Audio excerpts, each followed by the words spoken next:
So the next series or the next situation or NBA playoff conversation is, are the Spurs dead though? Now they're down 3-2, and actually they're playing right now, Up and up by 5. up by 5. Going into the fourth quarter at home, they have pretty much owned the Nuggets in San Antonio, with the exception of the game this series. But for the most part, they have owned the Nuggets on the road, and the Nuggets haven't been very good on the road overall. We talked about that before Mhm. too.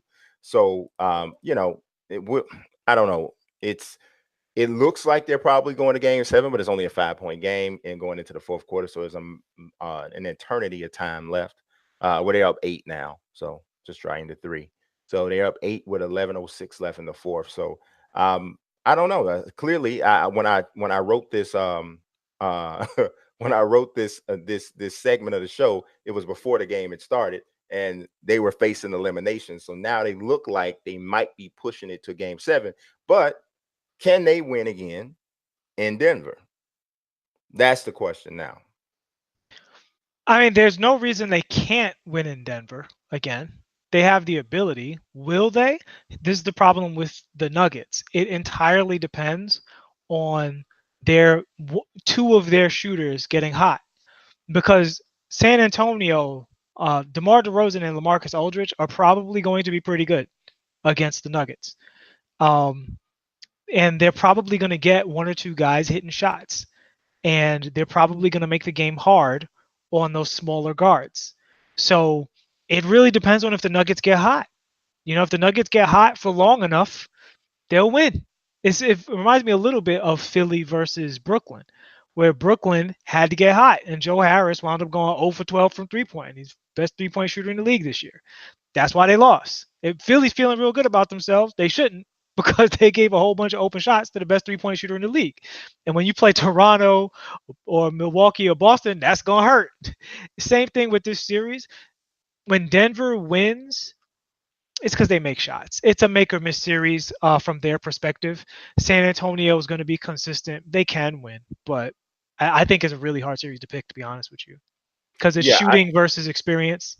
yeah, and I think it was one of the harder series to pick from the beginning. I did lean towards the Spurs. I picked them to win the series. Um, I did not expect them to lose at home, though. That was what I thought was going to be the biggest thing. I didn't think they would drop a game at home.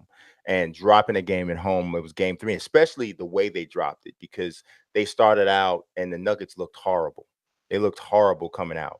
And then Jamal Murray caught fire Yeah, and kind of flipped the switch and turned everything around, because they looked like they were headed down a really bad path, and they were going to be in a situation where they just weren't going to be able to come back from. and But that's why it's hard to be confident in Denver, because it feels like the wins that they've had, two of the wins they've had in this series, have been like things went your way. I don't feel like they have proven that they have a game plan that is consistent for beating the Spurs 4 times. They hit shots. They don't need a game plan that's consistent for beating the Spurs 4 times. But if they don't hit shots, I don't know what their fallback plan is.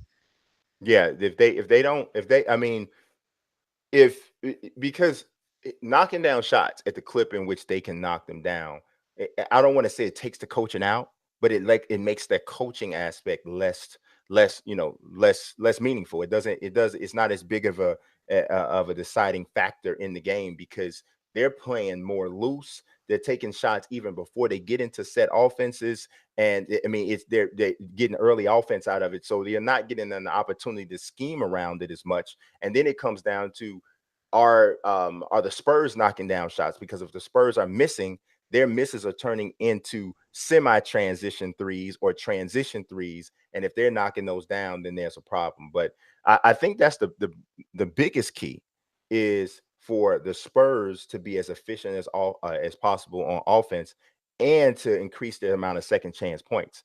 I have to look at the statistics, but I would be shocked if they've lost any games where they've controlled or had at least 16 to 18 second chance points in the series. So I Hmm. think that's really key for them. And if they are able to do that, I think they are able to beat them in seven. But we'll find out. They are up 11 right now, and so it looks like. Looks like they're doing all right. Actually, they only have 6 offensive rebounds today, but they are killing it from the field. They're shooting 60% from the field. And then of course the Nuggets are not knocking down threes, 5 of 20 from 3. Yeah. They flat can't win like that. They flat cannot win that way. So and they're getting like almost nothing off the bench. They got 9 points off the bench, but it's not even that they only have 9 points. It's the ineffective shooting that they're getting. And Mason Plumlee's 1 for 2. Here's the danger for Denver. The Spurs have a lot of role players who can erupt for 20 on you. And because Aldridge and DeRozan have advantages in this series offensively, like no one can stop DeRozan from posting up and hitting turnarounds in this series. And same thing, obviously for Aldridge, he can score 60 points against the team if he wants to. All you need is a Patty Mills 3 3-pointers in a row stretch, and you might be cooked. So that's why I say it's a hard series to call because it really is a make or miss series. And this just goes to show what we were saying before. When you have 3-point shooters, you have a chance. And Denver has 3-point shooters, but they need those guys to hit shots real bad. Yeah, and Rudy Gay is having that game off the bench today. He's got Yes. 17 points off the bench, 3 for 3 from 3-point range. 17 And one points. of the games they lost, Rudy Gay missed a bunch of layups. So Yeah, you know what 17 I'm saying? points. Like that's what I'm saying. Like when Denver wins, I'm not really sold yet. You Yeah. know. Yeah. I don't know. It's just I don't I just couldn't picture Denver winning this series initially. They definitely have made it seem more more realistic, but we'll see. We'll see.